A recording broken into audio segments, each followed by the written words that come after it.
Verse for opening a sutra.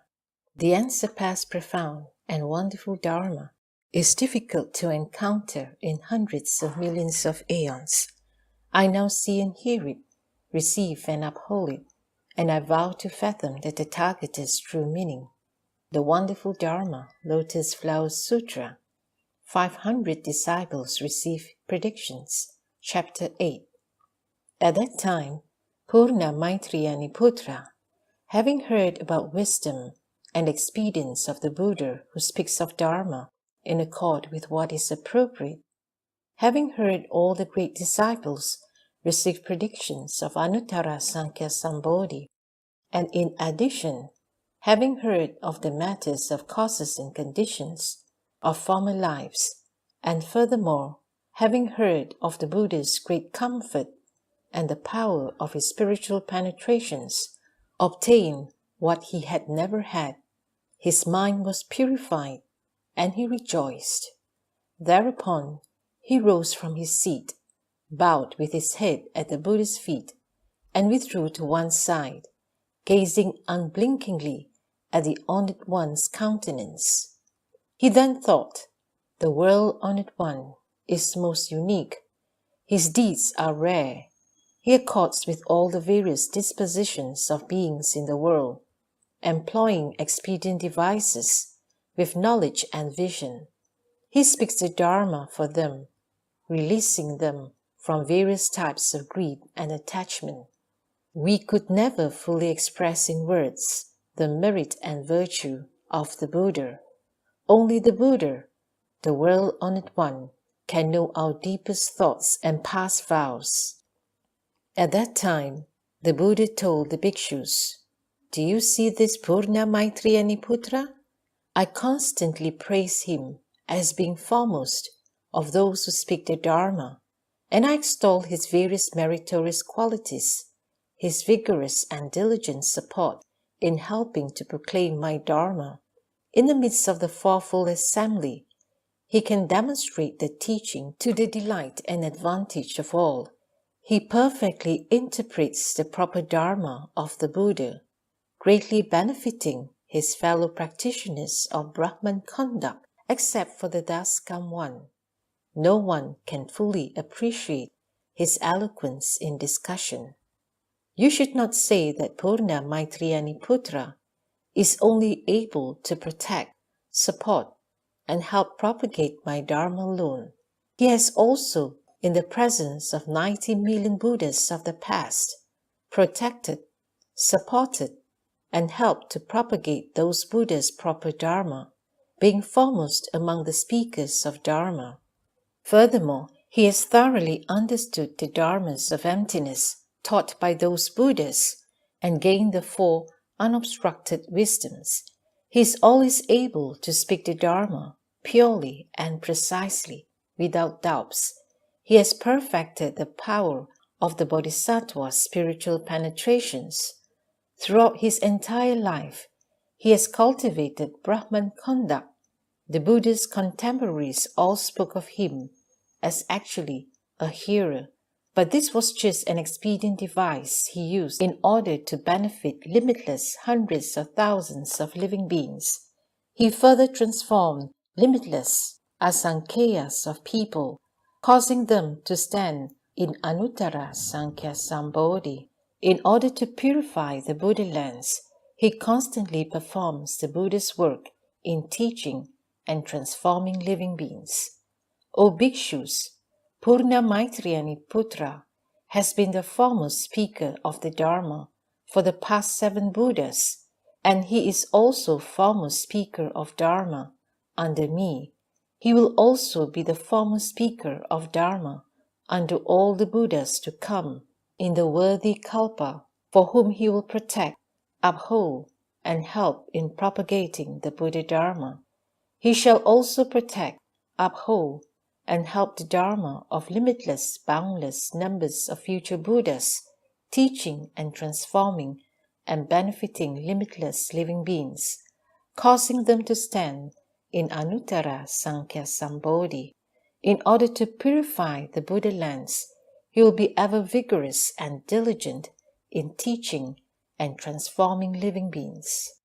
He will gradually perfect the Bodhisattva path, and after limitless Asankhya aeons, he will, in this land, attain Anuttara Sankhya Sambodhi. His name will be Dharma brightness thus come one worthy of offering, one of proper and universal knowledge, one of perfect clarity and conduct, well gone one who understands the world, Supreme Lord, a hero who subdues and tames, a teacher of gods and humans, the Buddha, the world-honored one. This Buddha shall take great trichilocosms, as many as the sands in the Ganges as his Buddha land, with the 7 jewels for earth. The land will be as level as the palm of one's hand. It shall have no mountains or hills, gorges, gullies or ditches. It will be filled with pavilions and palaces of the 7 jewels.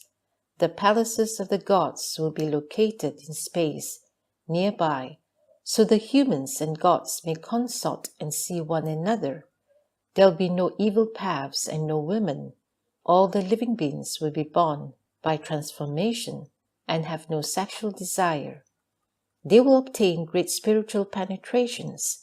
Their bodies will emit light, and they will be able to fly at will. Their resolve will be solid. They will be vigorous and wise. They'll be golden-colored and adorned with the 32 marks.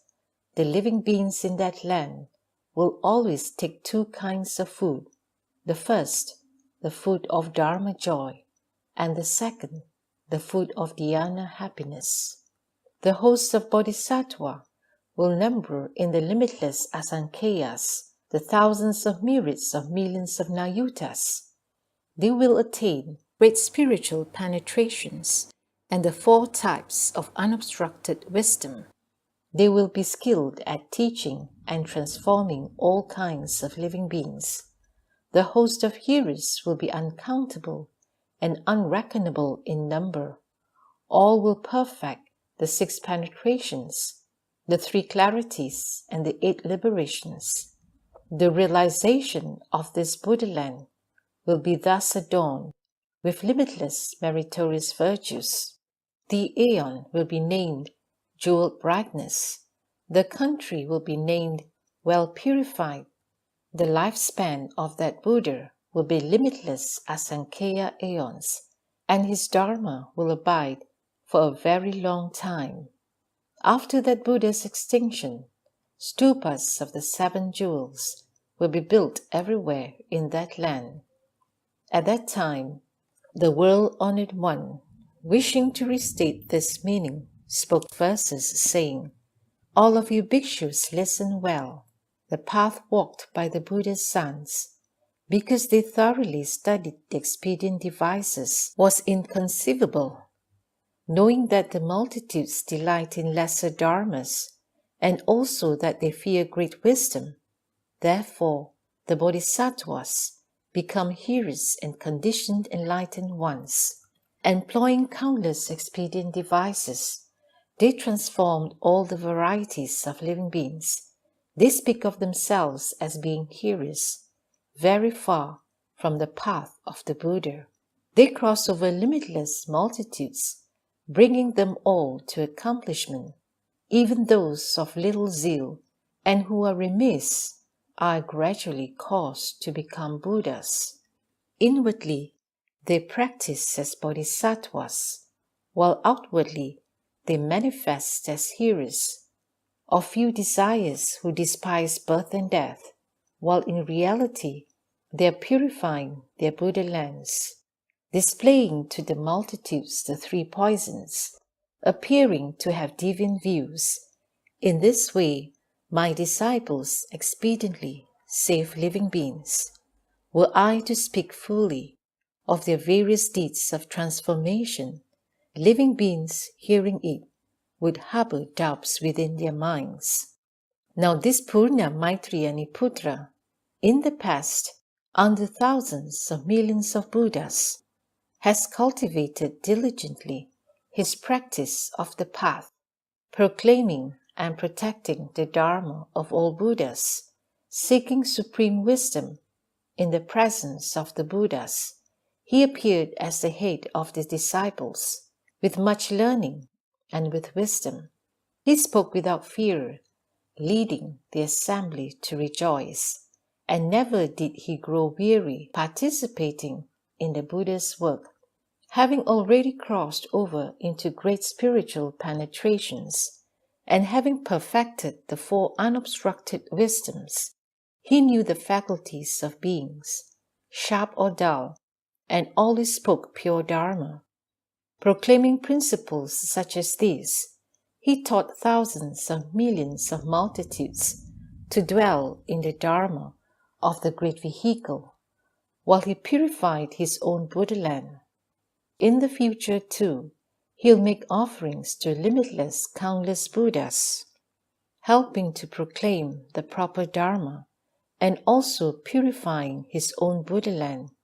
Always using expedient devices, he will speak the Dharma without fear, saving incalculable multitudes so that they accomplish all wisdom.